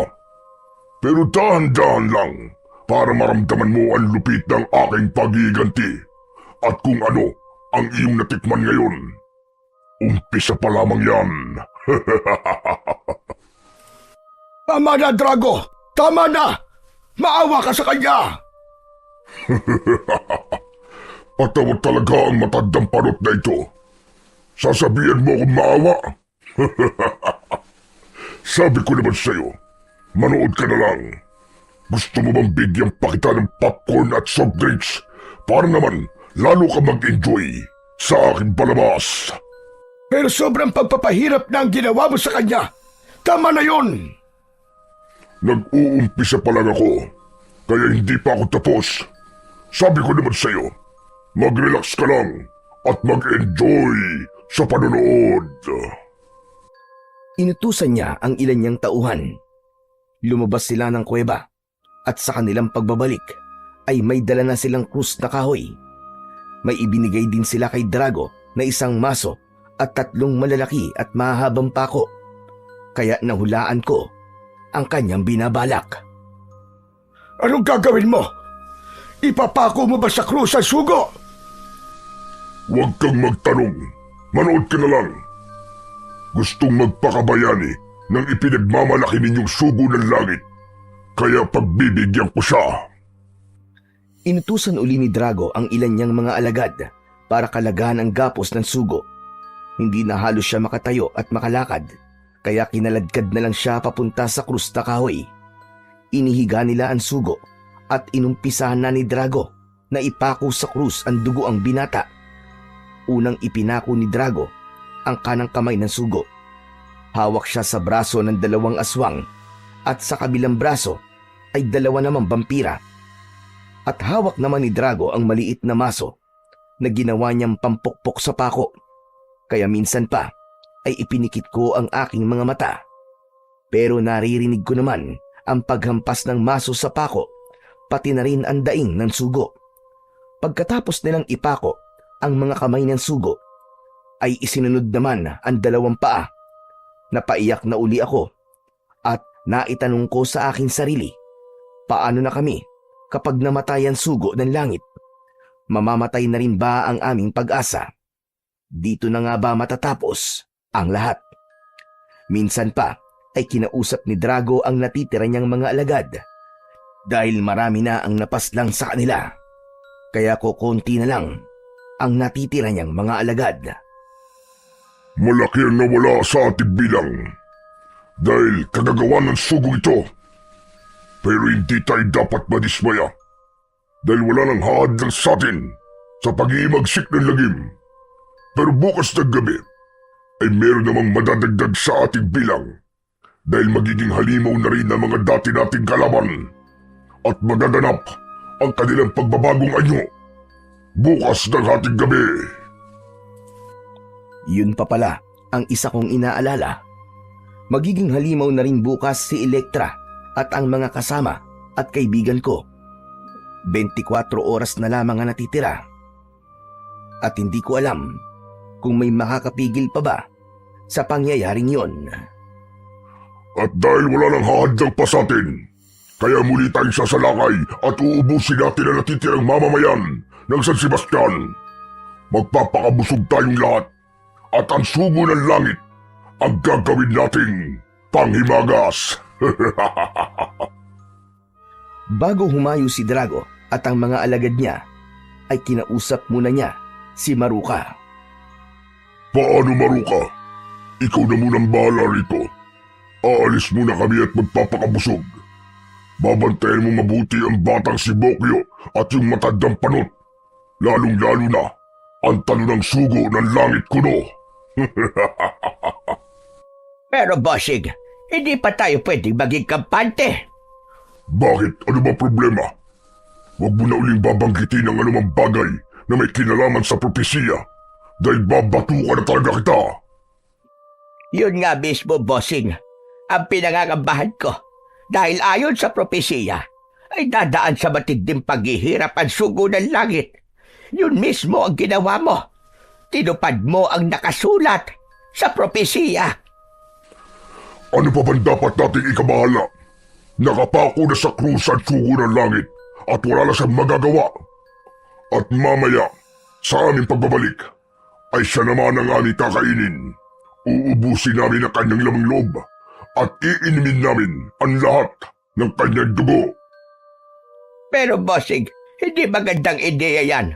Dahil ayon sa propesiya, ay sa dugo ng sugo naggagaling ang kanyang lakas at kapangyarihan.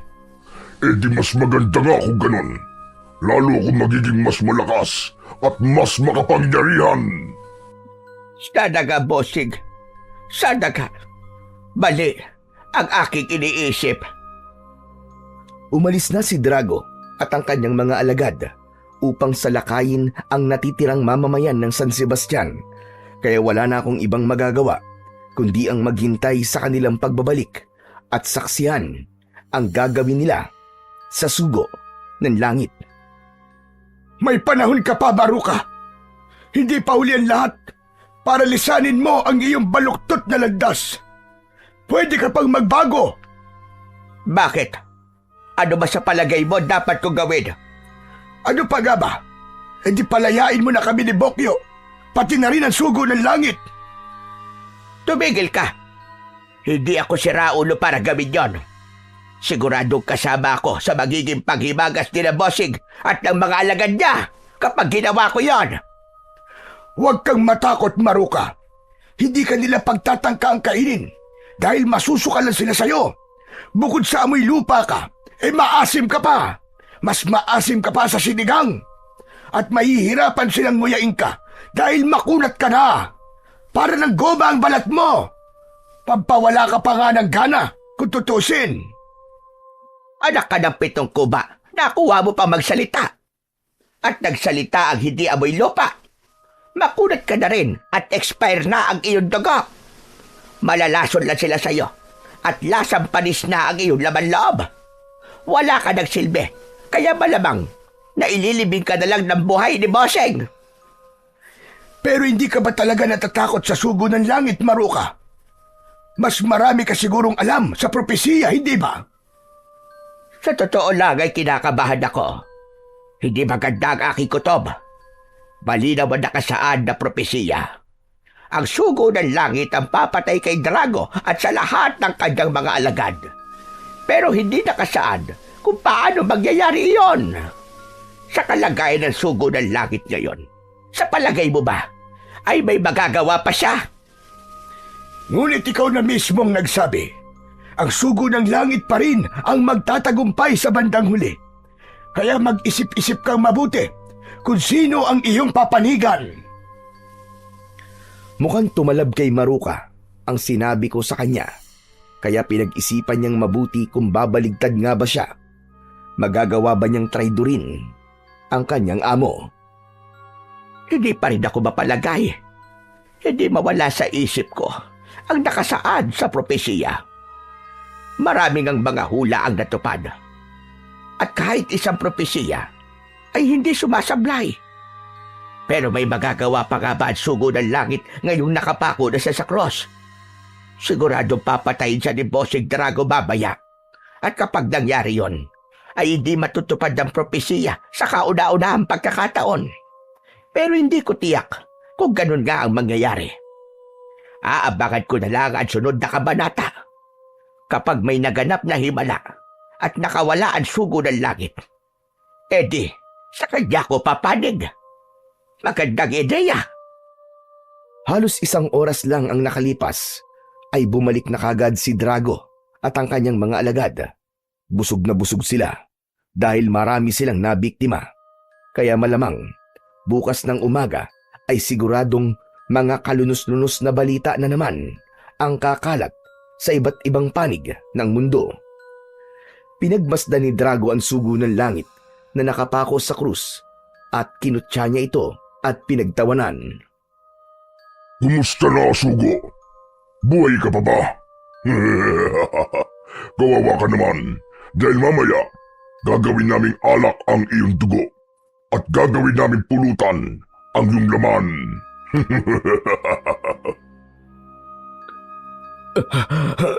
Iyon mismo ang nakatakdang mangyari.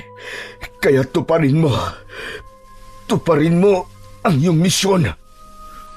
Aba, buhay ka pa nga.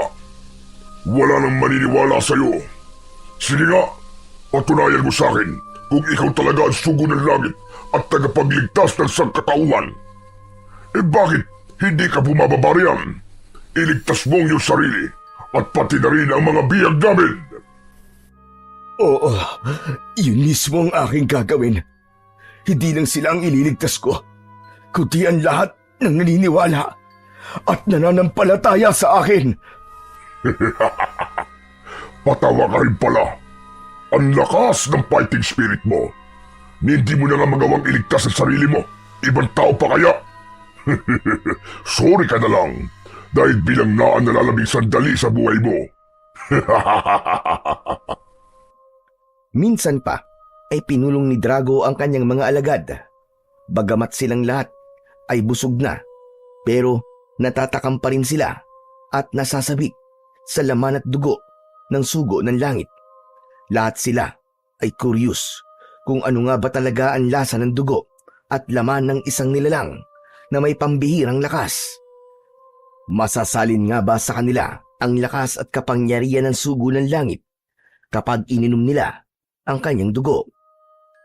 Isa sa gawa na ni Drago ang pagpatay sa sugo ng langit at ang mismong espada ng sugo ang gagamitin niya. Tinusok niya ng espada ang tagiliran ng sugo ng langit at dumanak ang kanyang dugo na parang gripo. Hawak ng dalawa niyang alagad ang isang timba at doon napunta ang maraming dugo ng sugo. May mga ilang patak ng dugo ang tumilamsik kay Drago at sa dalawa niyang alagad. At ang dugong yun ay dumaloy papunta sa kanilang bibig at nang ito ay kanilang malasan ay ubod ng sarap. Yun na marahil ang pinakamasarap na dugo na kanilang natikman. Tumigil ang pagdaloy ng dugo sa katawan ng sugo at halos mapuno ang timba. Kumuha ng malaking kupita si Drago at sumalok siya ng dugo sa timba. Tama na sa akin itong isang kupita. At paghati-hatian na lang ninyo ang dugo na narito sa timba. Paisa-isang lagok lang muna para makatikim kayong lahat. Tuwang-tuwa ang mga aswang na pinagpiestahan ang dugo ng sugo at isang himala ang nangyari. Mahigit 100 silang lahat pero lahat sila ay maraming nainom at may natira pang kalahating timba. Lahat sila ay hindi makapaniwalang ganong kasarap ang dugo ng sugo at sobrang ginhawa sa katawan ang kanilang naramdaman. Maging si Drago ay ganon din. Kakaiba talaga ang sarap at linamnam ng dugo ng sugo. At hindi lang yon, dahil may kakaibang epekto sa kanila ang dugong yon. Dahil pakiramdam nila ay hindi lang na doble, kundi na triple pa ang kanilang lakas. Pumulot ng isang tipak na matigas na bato ang isang aswang at dinurog niya ito sa kanyang mga palad. Namangha ang mga nakakita, kaya ganun din ang kanilang ginawa. Sinubukan nila sa iba't ibang paraan, pero mas kakaiba ang lakas na ipinamalas ni Drago. Hinawakan niya ang ulo ng maso at napipi ito sa kanyang mga palad ng kanyang pisilin. Hindi pa rin nakontento ang mga alagad ni Drago. Lumabas sila ng kuweba para masubukan kung gaano talaga sila kalakas. At minsan pa ay namangha sila dahil mas mabilis na silang tumakbo at mas mataas na silang tumalon. Ibang-iba talaga ang lakas at liksi nila kumpara sa dati. Muli silang pumasok sa kuweba at nagpatuloy sila sa pagdidiwang. Isa itong magandang pangyayari mga kasama. Dahil nasalid sa ating lahat ang lakas at kapangyarihan ng sugo ng langit. Mas mapapadali ang pagsakop natin sa bawat bayan na ating pupuntahan at lalo kong magiging tanyag sa buong mundo. Hindi rin ako makapaniwala sa aking nasaksiyan. Bakit nga ba nagkaganon? Nangangahulugan bang mas marami silang mabibiktima at mas magiging mabilis ang paggasik nila ng lagim? Hindi ko talaga maintindihan kung bakit nangyayari ang mga ito. Lalo silang naging malakas at mas marami ang magagawa nilang pinsala sa ating lipunan. At kung tutusin, ay parang tinulungan pa sila ng sugo ng langit para umangat ng ilang antas ang lakas at kapangyarihan ng mga kampon ng kadiliman. Paano yan, Lolo Pedong? Lalo silang lumakas ngayon. Kaya nga, siguradong mas marami na silang mabibiktima. Ano pong gagawin natin? Wala na po ang sugo ng langit. Patay na po siya. Hindi pa siya patay, Bokyo. Mukhang humihinga pa siya. Pero wala na po siyang magagawa, Lolo Pedong. Halos maubos na po ang kanyang dugo. Tama ka. Wala na tayong ibang magagawa kundi ang maghintay kung ano ba ang ating magiging kapalaran.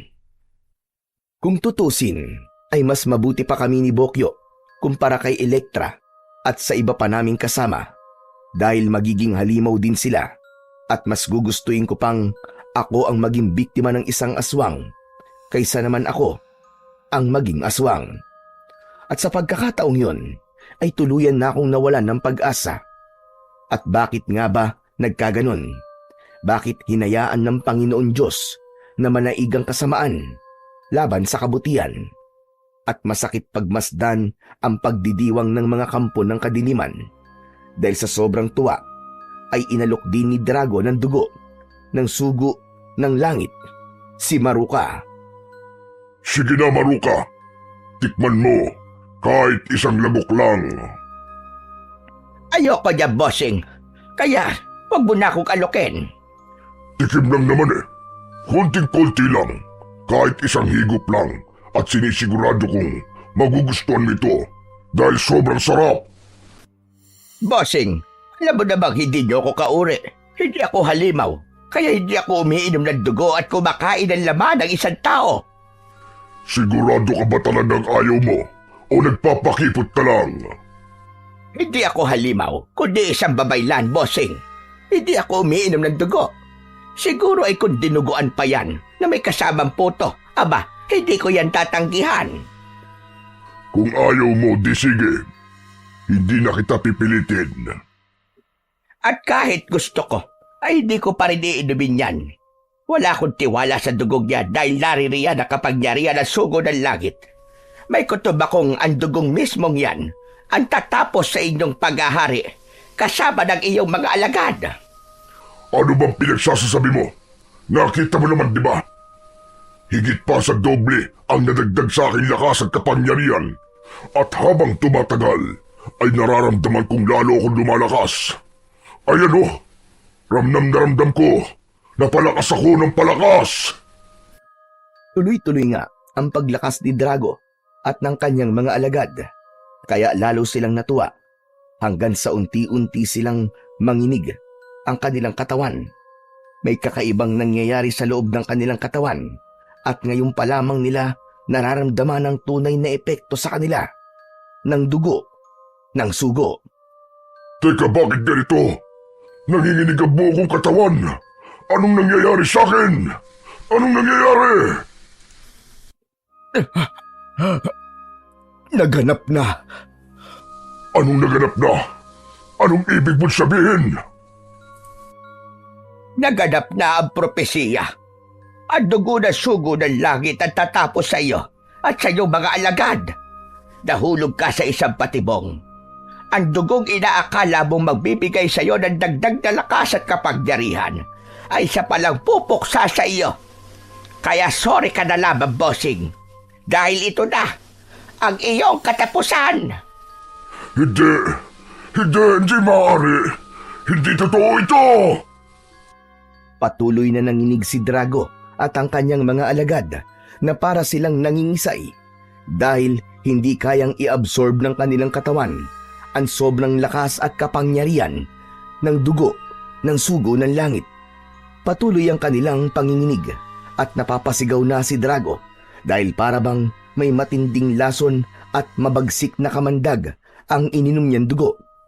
Maging ang mga alagad niya ay napasigaw na rin, kaya isang nakakarinding sigaw at alulong ang maririnig sa loob ng kuweba. Palakas ng palakas ang kanilang pangingisay at unti-unting pumutok ang kanilang mga ugat hanggang sa sumabog ang kanilang katawan at nangamatay silang lahat. Nasunog din ang kanilang mga bangkay at naging abo. At doon ko lang naintindihan ang lahat. Tunay nga palang laging mananaig ang kabutihan laban sa kasamaan. May pagkakataong mahirap intindihin ang dakilang layunin ng Panginoon. Yun bang akala mo ay natalo ka na at nagapi ka na ng kaaway at iniisip mong pinabayaan ka na ng Panginoon? Pero hindi pala, dahil malalim ang kanyang pamamaraan. Lumapit ako sa sugo ng langit. Nakayok-kayok na ang kanyang muka at hindi na siya humihinga. Marahil hanggang doon na lang talaga ang buhay niya dahil natapos na ang kanyang misyon. Alam kong maririnig mo pa rin ako. Kaya gusto kong magpasalamat sa iyo. Maraming salamat dahil tinupad mo ang iyong misyon nang naaayon sa propesiya. Tunay ngang nagmula ka sa kalangitan na para bang isang anghel na inihulog sa amin ng langit. At ang pangyayaring ito ay hinding-hindi namin malilimutan. At ito ay maitatala sa mga kasaysayan ng San Sebastian. Uulitin ko, maraming salamat sa iyo, Sugo ng Langit. Oo. Wala na si Drago at ang kanyang mga alagad. Pero hindi nangangahulugang doon din matatapos ang lahat. Dahil ang pangyayaring ito ay isang kabanata lamang ng aming buhay. At marami pang kasunod na pakikibaka ang aming haharapin. At ang karanasan namin ito, ang paghuhugutan namin ng lakas at inspirasyon para sa mga susunod pang laban. Mabuti na lang at hindi ako uminom ng dugo dahil kung nagkataon ay naging abo na rin ako. Sabi ko naman sa iyo, hindi pa huli ang lahat para ikaw ay magbagong buhay. Magbalik loob ka na sa Panginoon. Tama ka, Pedong. Ganun na nga ang aking gagawin. Teka muna, paano pala si Elektra? Ang aming mga kasama. Hindi pa rin sila nagigising. Anong mangyayari sa kanila? Magiging halimaw pa rin ba sila kahit patay na si Drago? Kumalat na sa kanilang katawan ang kamandag ni Drago. Kaya hindi na mapipigilan pa ang pagiging halimaw nila. Ano ka mo? Pero teka, wala ka bang alam na paraan? Isa kang babae lang, di ba? Kaya kahit paano ay meron kang magagawa. Hindi yun saklaw ng aking kapangyarihan, Pedong. Pero may naisip akong paraan. Isa lang ang alam kong remedyo. Anong remedyo? Ang dugo na sugo ng langit. Ipupunas natin sa mga kagat nila sa leeg. Sigurado ka ba? Paano? Kung maging abo rin sila katulad ni na Drago? Hindi sila likas na masama. Dahil hindi sila kampo ng kadiliman. Kaya iba ang magiging epekto sa kanila ng dugo na sugo. Maganda ang mungkahi ni Marua. Kaya iyon ang gagawin namin. Marami pang dugo ng sugo ang natira sa timba. Kaya gagamitin namin yon para ipunas sa leeg ng mga kasama kong kinagat ni Drago. Una kong pinuntahan si Elektra. Itinubog ko sa dugo ang isang panyong puti at ipinunas ko sa leeg ni Elektra. Mabilis ang naging epekto dahil wala pang 10 segundo ay unti-unting naghilom ang sugat niya sa leeg at nagising din siya. Teka, ano po nangyari, Lolo Pedong? Ay, salamat sa Diyos. Mahabang istorya. Mamaya ko na lang ikikwento. Pupuntahan ko ang mga kasama natin at pupunasan ko rin itong dugo ng sugo. Ha? Dugo ng sugo? Anong ibig niyong sabihin? Sabi ko naman sa iyo, mamaya na ako magkikwento. Halika, samahan mo ko. Puntahan natin ang ating mga kasama. Ganun din ang ginawa ko sa aking mga kasamang nakagat ni Drago. Pinunasan ko rin sila sa leeg ng dugo ng sugo at lahat sila ay nagising at ikinuwento ko sa kanila ang buong pangyayari. Binalikan namin ang sugo ng langit dahil gusto namin siyang bigyan ng isang marangyang libing. Pero isang himala na naman ang naganap dahil wala na sa krus ang kanyang bangkay. Marahil umakyat na siya sa langit dahil doon naman siya nagmula. Gutom na po ako, Lolo Pedong. Pati po ako, Lolo Pedong. Gutom na rin po ako. Aba, lahat naman tayo ay gutom na gutom. Huwag kayo mag-alala. Marami pa akong pagkain dito. Talaga? Baka naman mga laman loob ng tao ang ipapakain mo sa amin. Oo nga po, Lola Maruka. Hindi po kami kumakain ng karne ng tao. Pambihira, hindi ako aswang. Kaya hindi rin ako kumakain ng laman ng tao. Ordinaryong tao rin akong katulad ninyo. Ano bang pwede namin kainin? Kanin, isda at gulay. Pero magluluto pa ako. At pagkatapos natin kumain, ay sasama na ako sa inyo. Bakit, Maruka? Mabait ka naman talaga. Kung inaakala ninyong hindi ako mabait, di sige. Magtiis kayong lahat sa gutom.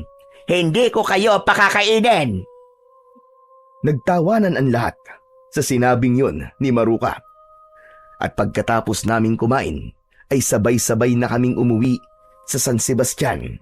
At dahil maraming namatay sa aming mga kamag-anak, kaya sino pa ba ang magdadamayan, kundi kami-kami rin. Sa tulong ng sugo ng langit, ay natapos ang aming pakikipagtunggali sa kampo ng kadiliman.